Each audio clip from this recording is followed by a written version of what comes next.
What's going on, guys? Welcome back to another video. Hope everyone's doing well. This is episode 3 of the Krute build.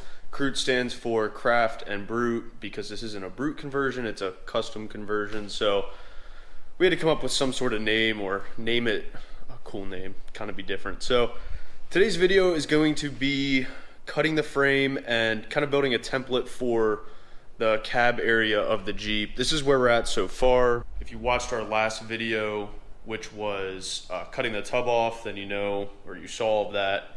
But yeah, we're gonna be cutting the frame, moving this back, and then working on the tub. I also noticed in the past video or two, my microphone kind of came in the shot a little bit, so I apologize for that. It's something I'm still working on. Hey guys, we're here getting ready to do some fun work on Luke's Jeep, and he may have already kind of gone over some of this, but the main thing we have to focus on before we do any cut on the frame is we've got to disconnect drive shaft, his rear upper and lower control arms, brake lines, mainly the fuel line as well, so that's kind of critical. That's about an hour's worth of work before we even make one cut in the frame. What we've got here is we picked up a piece of 3" by 4" by 1/4 inch thick wall rectangular tubing.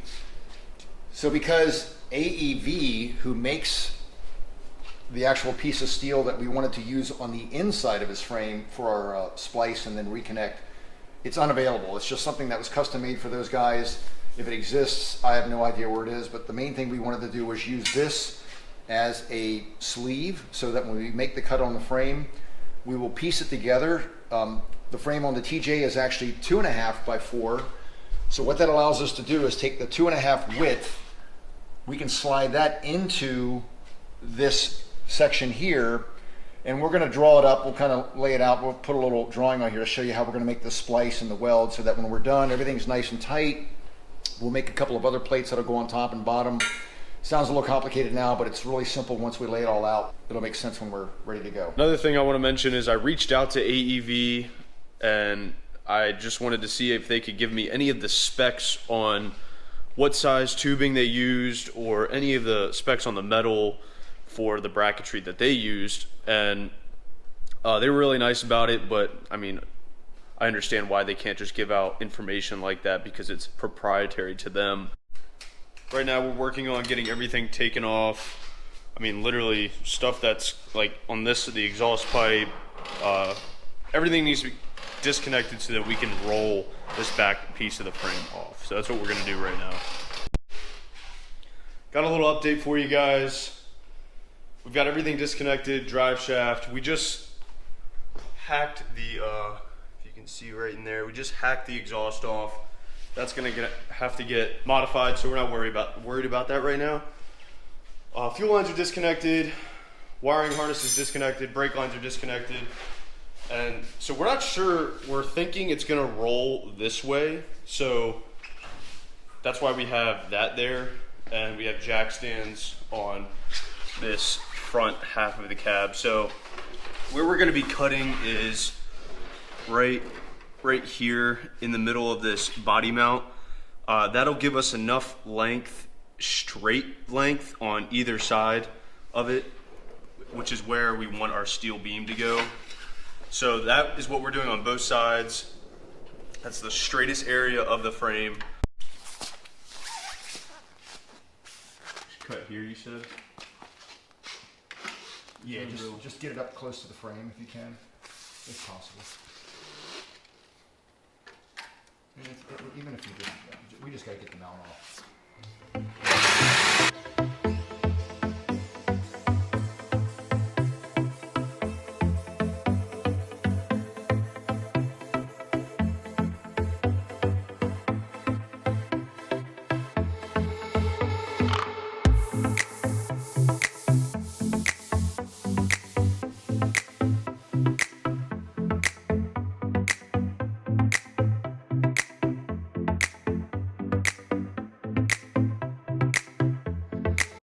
We got that driver's side body mount off, and then we cut through the frame. It got pinched, which we had to figure out how to get that blade out. So we got that blade out, and that side's cut clean. Let me show you real quick.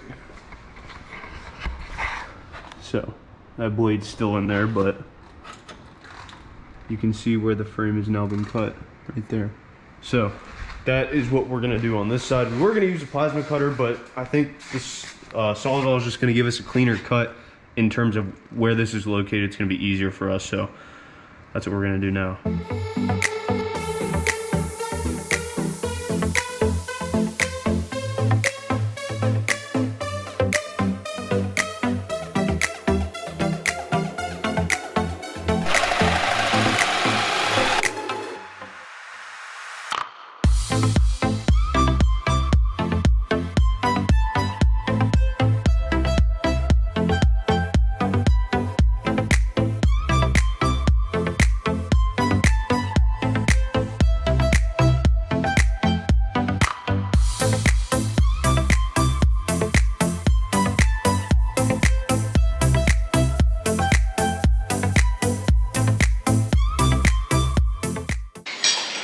So we got both sides of the frame cut off in half. So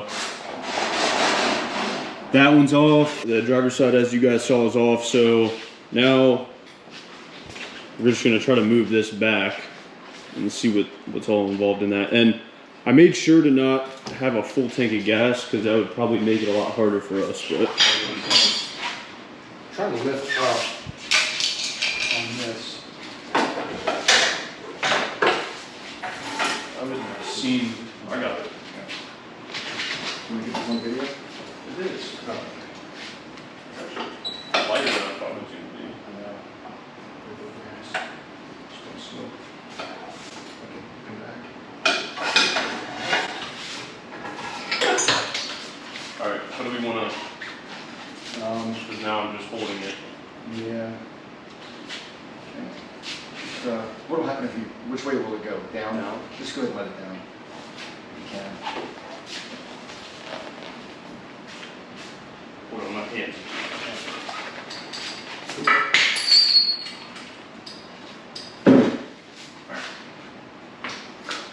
What we can do is we'll get some, I'll rig up some blocks. Dude, there's no turning back now. You gotta get a picture of this. Yeah, this is insane.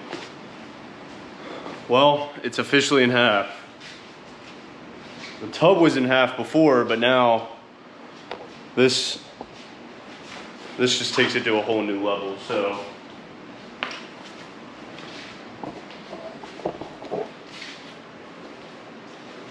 good God Almighty, this is insane.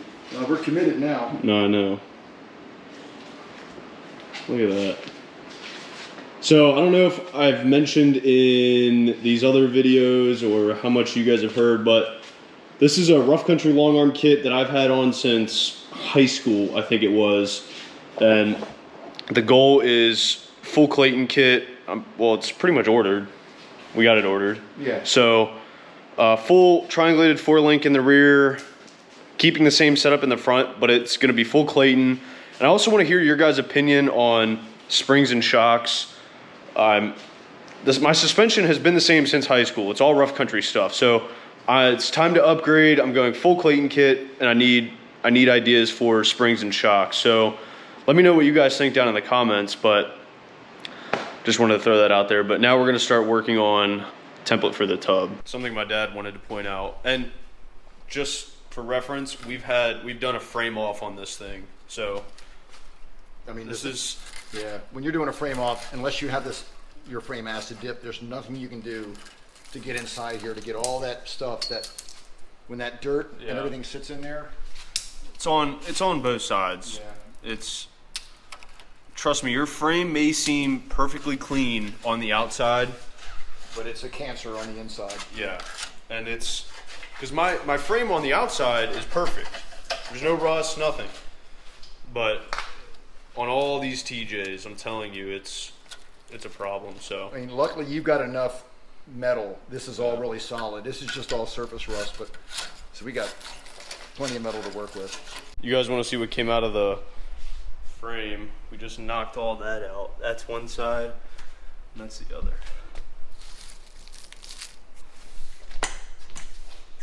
So now that this is off, we're gonna try to attempt to mock up some of the cab area and see how that goes.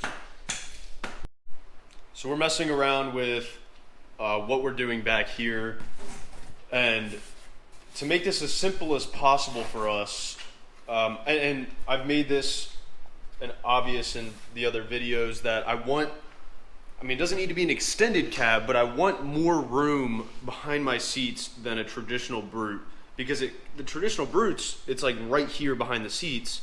And there's really not enough room for storage. Like, I have a go bag, I have things that I want to put in here that will be secure, and I don't want to have to worry about squeezing things in. So this is what we're going to do as a solution for that, with storage back here that'll be lockable and all that good stuff. So So the goal essentially is to take the original corner that was on the back of the tub. And the original corner is that's what we're talking about. Right. So, and basically we'd take that corner and it would just butt right up to that, and this rail would all fit right back together. So it'll be 3.5 inches back from this point as to where that radius starts to turn and go across. Yeah, so we'll have 3.5 inches added here all the way, and then there to be a back piece here. Yep. So the floor will get extended with that, and then this will all get cut out and boxed in. Fender wells are going to get cut out and boxed in, so this will all be squared off. So this is going to be additional storage. It's going to be a lot of storage, which I'm happy about. This is a very rough look at what we're trying to do with the cab, but I mean, I can see what it's going to turn out to be, but you guys may not. So, but I mean, you can see how much storage will be back here, and with the wheel wells being out too, it's going to add probably like almost 1.5 foot on each side of usable storage. So this will all be level for the hardtop to eventually sit on. So, but yeah, this is kind of the length that we're looking to get on the back of the tub. So thank you guys for watching. I really appreciate it. If you enjoyed the video and you're enjoying the build series, hit a thumbs up and subscribe. That'd be cool. So thanks everyone for the support. Follow me on Instagram, craft_offroad, and stay tuned for more videos.